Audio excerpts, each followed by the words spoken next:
Hello and welcome to the Penalty Box Perspective podcast. My name's Nathaniel and I'm joined once again by my good friend Matt. How are you doing? Yeah, very good, Nathaniel. Yeah, bit of a different episode today. Kind of looking back into time and celebrating sort of one of the greats of hockey. But really, it's a bit of a bittersweet episode, really. I'm very good, thank you. Yeah, it's one of the, I say bittersweet. It's you don't know what you have until they're gone, as it were. Now we're talking about a big piece of NHL history here. So I'll let you sort of introduce the actual subject matter we're talking about today. Yeah. So on the 7th of January, sadly we lost Glenn Hall, who passed away at the age of 94, former NHL goaltender, and one of the all-time greats to play the game. A Stanley Cup champion, multiple Vezina Trophy winner, multiple time All-Star, NHL Hall of Famer. Jersey number retired by Chicago, an absolute legend of the game, Glenn Hall. This guy played 18 seasons between 1952 and 53, right the way up until 1970, 71. Came into the league and, played initially a few seasons at Detroit. He was drafted by came in at the Detroit Red Wings, and kind of played backup at the time to a man named Terry Sawchuk, who is another NHL goalie who was rather quite good.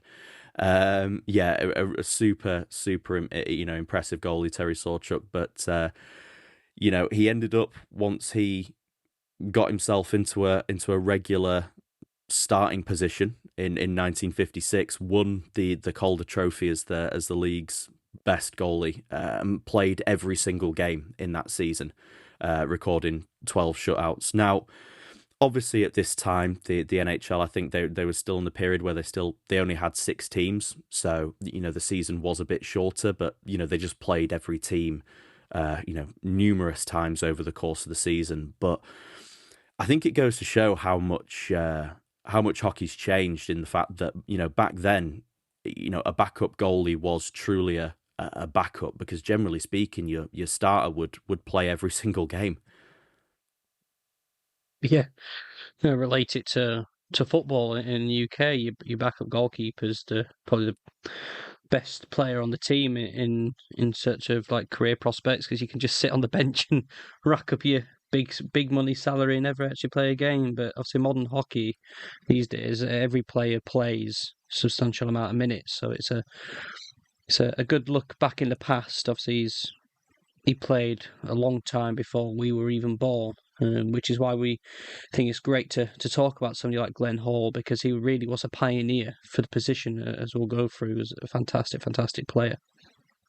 Absolutely. And a little sort of, I don't know if you call it a guilty pleasure or just like a little hobby that I like is I'll just kind of binge old hockey, from the clips that are available on YouTube, and just, it was such a different game back then in terms of how it was played, and in terms of how it was, the speed of the game, and the way that goals were scored, and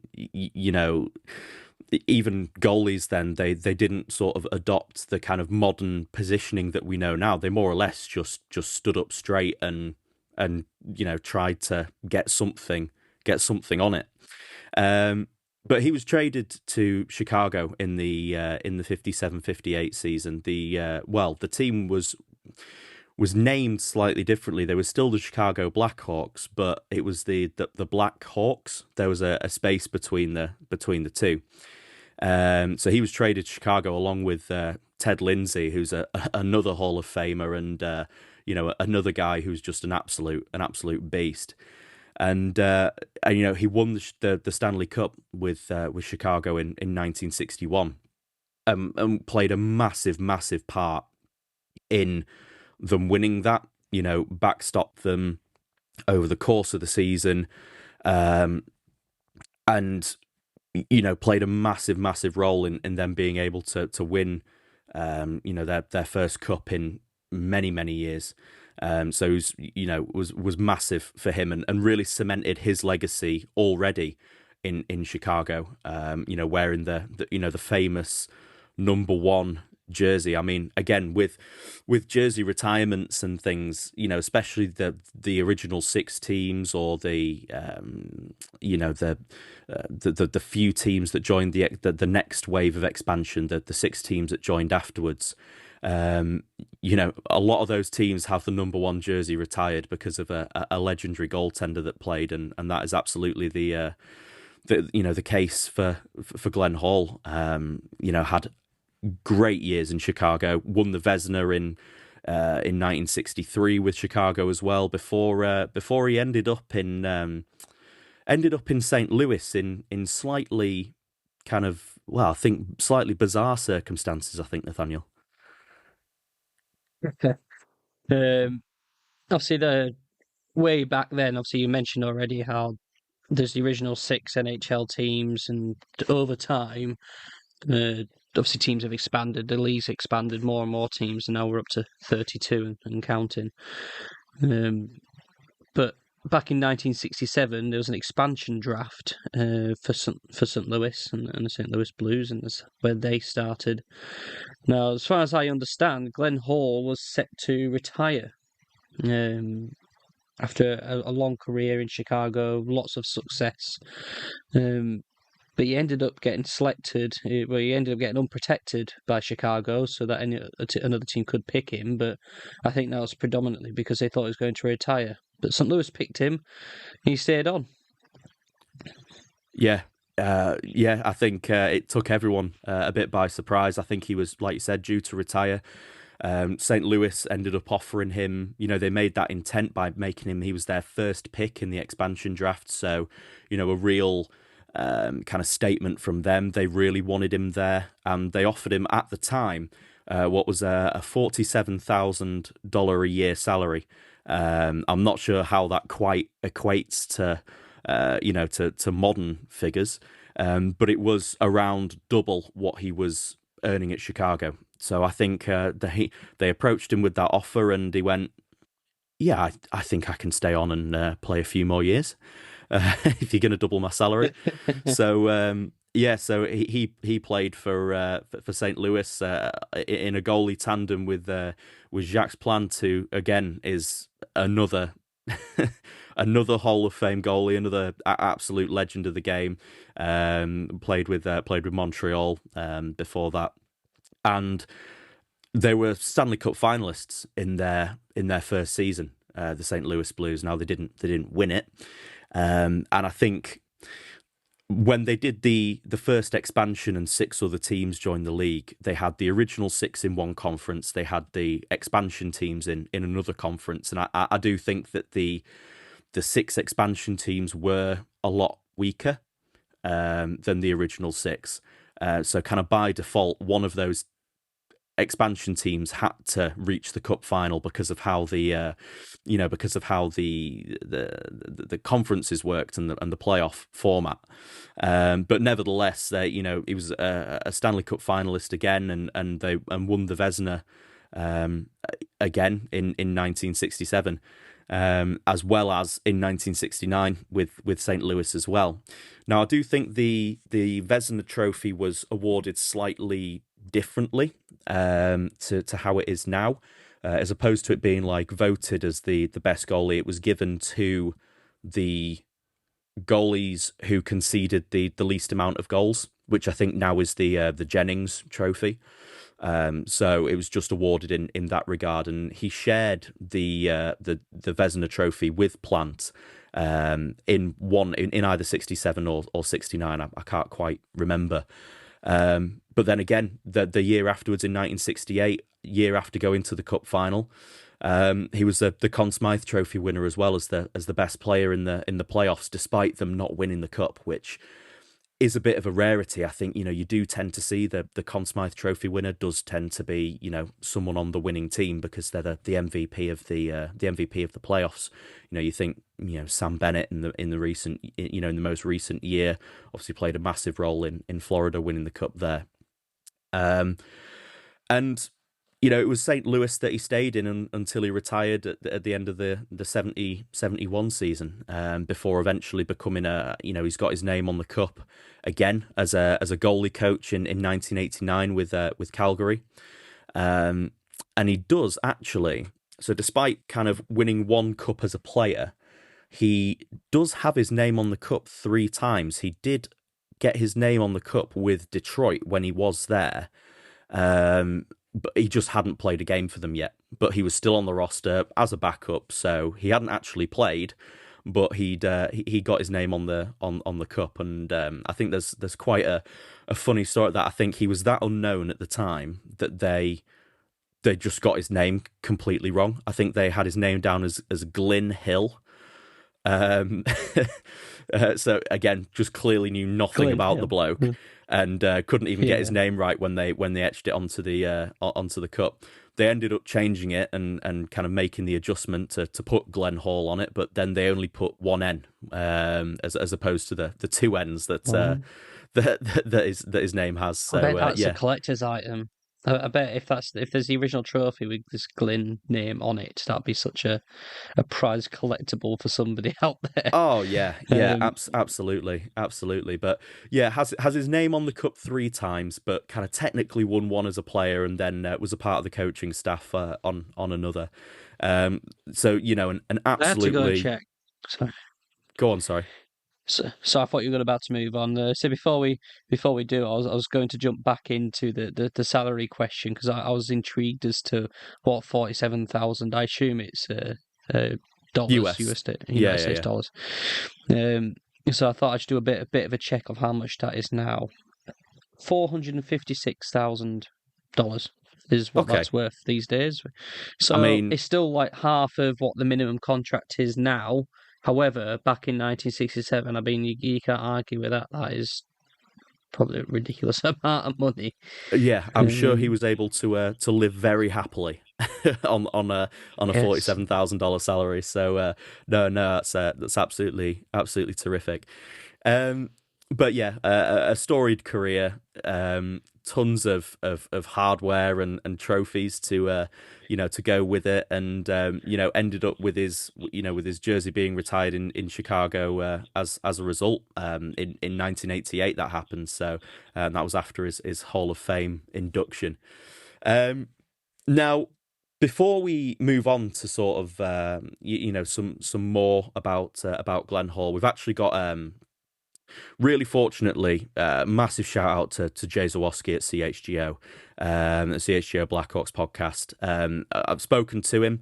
I tried to reach out to some people to try and get sort of their Glenn Hall stories and everything along those lines. And I am aware that Jay wrote a book as well, which I will come to. But he very fortunately allowed me to use an audio clip from the CHGO Blackhawks podcast, where in a conversation with Harvey Wittenberg, who is the Blackhawks PA announcer as well as a Chicago Blackhawks historian. He's been with the team for 66 years now, I think. So I don't think there's anyone who knows Chicago Blackhawks hockey better than Mr. Wittenberg. But we've just got a 2-minute clip from there, which we'll play for you now, just to get a bit of a highlight of the kind of man that Glenn Hall was. Glenn was the last player from the 61 Cup team. And, of course, he was an all-star and a very soft-spoken guy and a great teammate, the players. And, of course, he set a record 502 games in a row not wearing a mask. And he's second in Hawks in shutouts behind Tony Esposito. And he developed the butterfly style in which Tony enhanced it. And he just, I don't want to say he single-handedly won the 61 Cup team because it's a team effort. But the series was tied in 61 against Montreal, 2-2. And when we went up to Montreal, and Hall shut out the Canadians 3-0, and came back to Game 6 and shut them out again 3-0, and when we faced Detroit in the finals and beat them in 5 games. And but his whole career, he was an all-star 7 times, and just a very quiet, soft-spoken guy. Nervous before every game. He was upset. And the Hawks presented him in when he finished 502 straight games all without a mask, and before a game they surprised him, giving him a brand new car on the ice. We were playing Montreal, and it turned out to be one of Glenn's worst nights. The first shot on goal came from center ice from Jean Beliveau, an all-star and a Hall of Famer, and it bounced past him into net. We lost the game 7-3. But outside of that, he had a fantastic career, and he's in the Hall of Fame, and he's regarded as one of the 100 greatest players to ever play in the NHL. As you said, the innovator of the butterfly. How quickly did you see that technique take over the league once he started using it? Well, when he started using, some of the other goalies started that a little bit, and then when Tony Esposito joined the Hawks in 69-70, Tony kind of enhanced on it, but Glenn was the innovator as far as I know. What an interesting conversation. He sounds like an absolutely great person, doesn't he? Yeah, absolutely. I mean, for a start, the way that Harvey Wittenberg speaks about him, sounded like such a great bloke as well as a great player. Super nice guy, proper humble as a lot of hockey players do tend to be, but sounded like a real stand-up guy.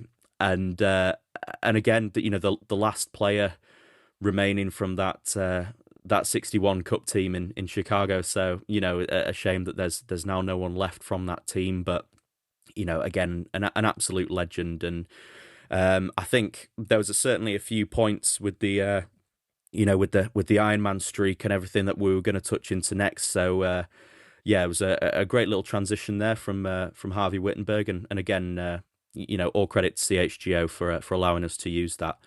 But that Ironman streak, Nathaniel, 502 games consecutively played in goal. I mean, that's never getting beaten, is it? Not even close. No, absolutely not. And this is the thing. Like, you think back in the day, there's only 6 teams and then 12 teams, etc. And you're not going to play that many games, but in actual fact, that he was playing like 70 game seasons, and he was playing every single game back to back. But 502 games back to back for a goaltender who plays every single minute. And I think the biggest thing for me is all without a mask. What kind of craziness is that? I got a goaltender not wearing anything to protect his head, and he manages to last that many games without getting hit, or hit that badly. And he, lives to the age of 94 as well. Yeah, after playing that many games with pucks flying at his head. Oh yeah, no, absolutely, and I do think it's absolutely crazy when you think back in the day with the fact that goalies just wouldn't wear masks, and it wasn't until sort of the late 60s. I think he did wear one in his last sort of couple of years with St. Louis, when they started to become a bit more sort of prevalent, and I think they were kind of optional, but I think if you gave a goalie the option of protecting his face, I think they would gladly take it. But yeah, 502 games in a row, all without a mask. And interestingly enough, again, from what I understand, that streak came to an end where he's been bending down to sort his pads out on his legs, and he's just like tweaked his back, and was in an immense amount of pain. And then, had to relinquish the streak. I mean, I imagine he probably played through a whole load of pain. By all accounts, he was very aware of the streak and wanted to sort of keep that alive as much as possible. But again, to play that many games in a row to the standard and quality that he played them, is just unbelievable, and I think a large part of his of not playing with the mask, I think, came a lot down to his or contributed to his pre-game nerves, where again it's kind of reasonably well recorded that he would generally couldn't feel like he could go out on the ice and perform to his best until he'd vomited before the game. So yeah, just I think he was often the talk amongst his teammates of him having quite a pale complexion, I think, when he went out on the ice, because he's generally just finished kind of hurling in the bathroom beforehand. I mean, I would be doing that if I went on the ice without no mask, but I sure know what a twinge back feels like. I feel like every time I get out of bed, that's what I end up dealing with. So fair play for him for missing out on that streak. Yeah, I think we'll cut him some slack there. But yeah, I don't think there's. I don't think that's. That team, and that streak's never going to be broken. And in that regard, his his name will forever be attached to that streak, and again further sort of solidifies his legacy. Now, interestingly enough, they were talking a lot about the butterfly technique, and I was saying before how goalies would more or less just stay stood up and just try and get sort of whatever they could, in front of the puck. But that butterfly technique that we see from, I mean, more or less every goaltender now in the NHL, where they drop their legs to kind of cover the net and then sort of try and protect the top corners with their with their glove side and their blocker side. He was the innovator of that. I mean, I think Harvey Wittenberg was saying that there was a couple of guys doing it around the league already, but Hall was the innovator of that, and I think it's just incredible when you see someone who brings a style to the game that completely changes how the position's played, and now you see it with every NHL goalie, and it all goes back to to Glenn Hall and the way he played. Yeah, it's just so much history, so much lore. I mean, it's just so much development over the years. It comes back to the things that we take for granted and how we see the game being played today. I mean, for me, the butterfly technique looks really painful on the hips and stuff as well. Yeah. So again, I don't know how they're doing that and how they don't just stand up and nobody has bad backs from it all and stuff like that. But it is the bread and butter. It's in the DNA of the game now, and he'll always be remembered for having that part in creating history, really. So it's so important that people know this stuff. Yeah, no, for sure. And it was obviously it was Tony Esposito who came along after that and really kind of mastered that technique. Another Hall of Fame goalie, another jersey number retirement in Chicago, and then you even think of someone like Patrick Roy who came along afterwards, who just absolutely legendary goaltenders, but all of that technique that they display, all goes back to Glenn Hall. So absolutely, massive the way he's kind of innovated and changed the game. Before we sort of move into some sort of final touching points, again, I was speaking to Jay Zawaski and just asked if he had in particular any Glenn Hall stories at all. Obviously, I know that he wrote his book, The Big 50, the men and moments that made the Chicago Blackhawks. And knowing that throughout that process, he would have been writing about Glenn Hall, and he sent us in a clip of his Glenn Hall story. So we'll play that for you now. And again, credit to Jay Zawaski for sending this in. Hey, this is Jay Zawaski from CHGO Blackhawks. My Glenn Hall story is a little bit indirect. I was writing my book, The Big 50, The Men and Moments That Made the Chicago Blackhawks, and I had a question about something I had read in only one place. I couldn't find any information about it anywhere else. So I reached out to Blackhawks historian and longtime Chicago sports writer Bob Verdi for the answer, and he said, give me 5 minutes. I'm going to make a phone call, and I'll get right back to you. So sure enough, 5 minutes later, Bob calls back and says, all right, I just talked to Glenn Hall. He said that story is true, so go ahead and use it in your book. It's the only indirect or direct communication I've had with Glenn Hall at all. I never got to see him play, but just the fact that he was so quick to help without knowing who I was or what I was about tells a lot about the guy. So unfortunately, never got to see him play, but there's my little touch of greatness with Glenn Hall. Isn't it crazy, Matt, how somebody like Jay, who is the go-to guy for Chicago in our sort of world at the moment, hasn't actually sort of seen him play either because he sort of predates Jay.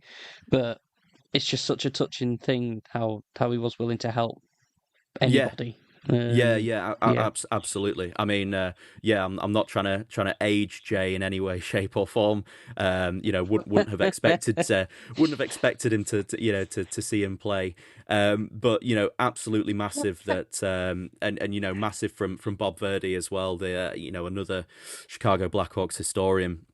And really sort of highlights the man sort of over the player, but the fact him being so willing to help, Jay with his book, and I absolutely love the just give me 5 minutes, I'll get back to you.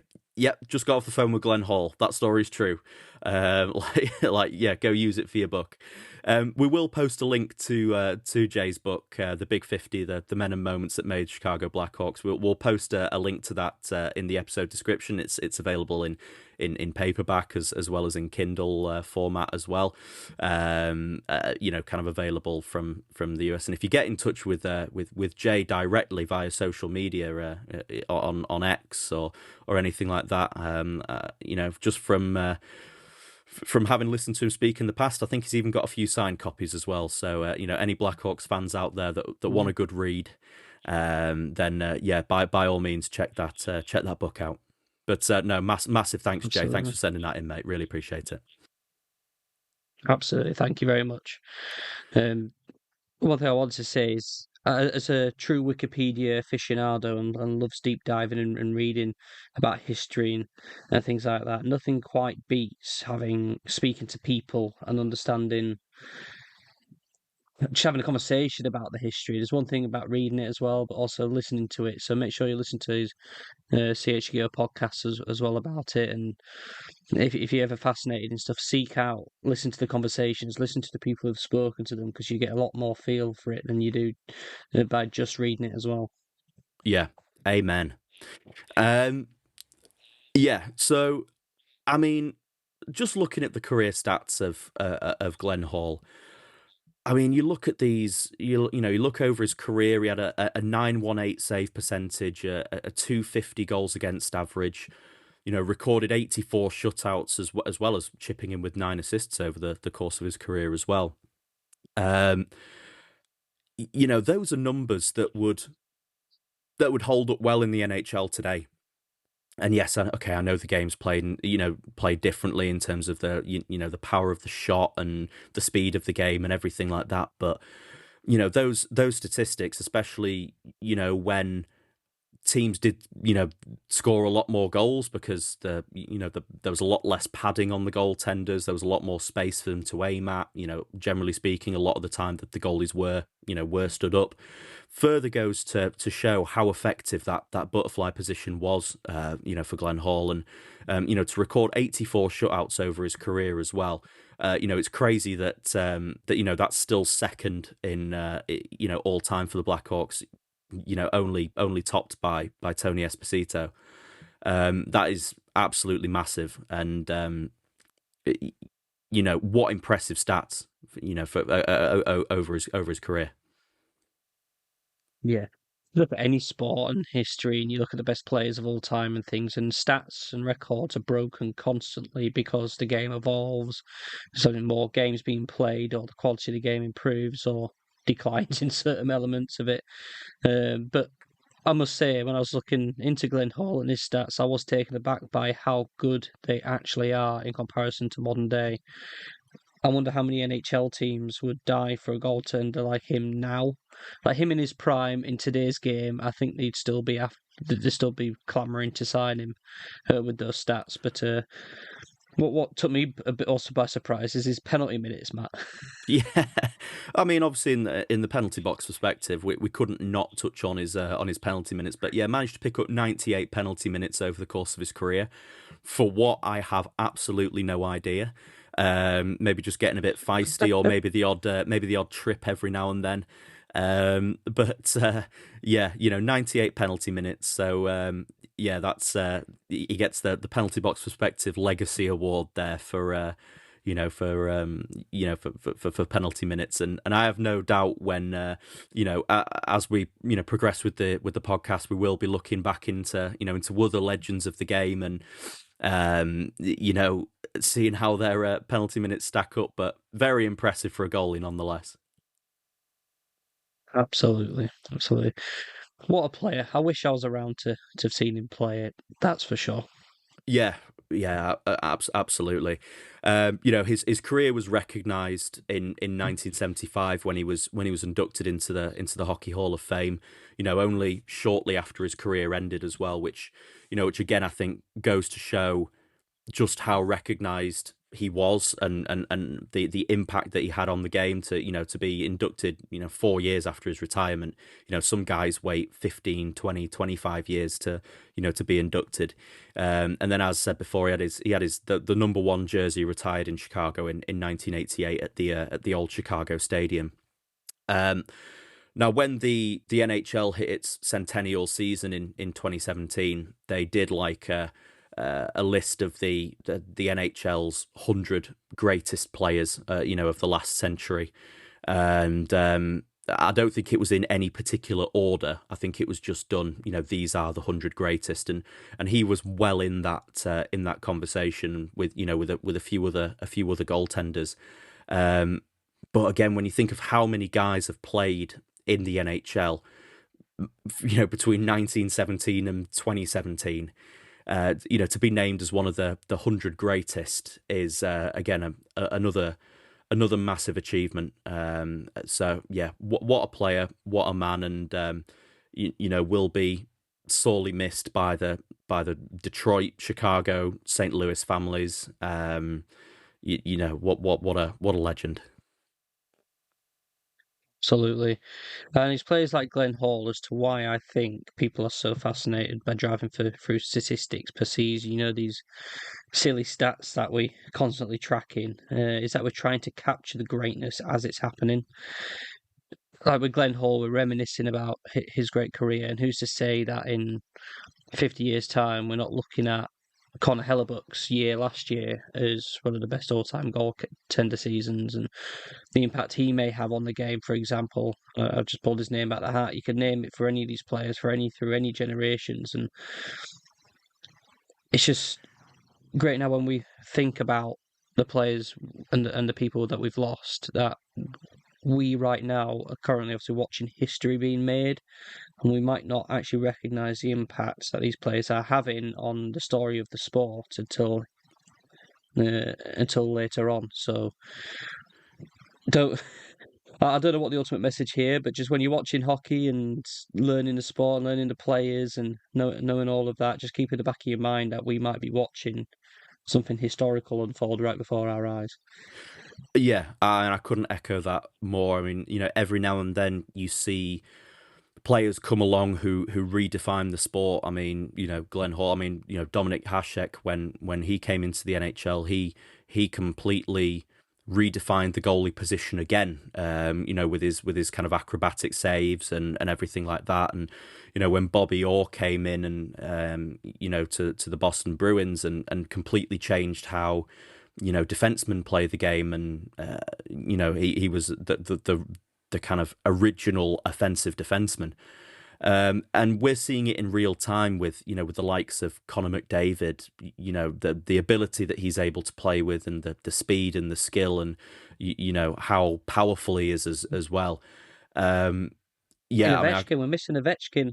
And Yeah, we both well, missed yeah. out. Alex, Yeah. eventually when we talk about this, like in Yeah. 50 years' time, we're looking back and we're one of the peoples who've seen Alex Ovechkin score well, beat the scoring record.